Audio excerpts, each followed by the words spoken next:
राज्य सरकारना दबाण हटावना दावाओं वच्चे मोरबीना वीरपर लीलापर वच्चेना जाहेर रोड पर करायुं खानगी बांधकाम। रोड पर उभा करी दीधा बीम कॉलम।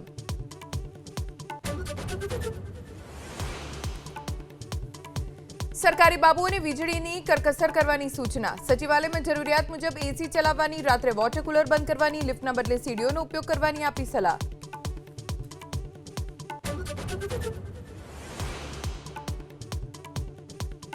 भावनगरना नवा मेयर तरीके उषाबेन तलरेजा, डेप्यूटी मेयर तरीके अशोक बारैया અને સ્ટેન્ડિંગ કમિટીના ચેરમેન તરીકે કિશન મહેતાની કરાઈ નિમણૂક।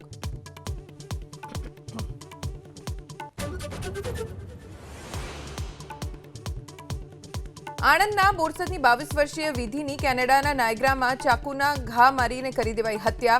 પરિવારમાં શોકની લાગણી। કેનેડિયન પોલીસે શરૂ કરી તપાસ।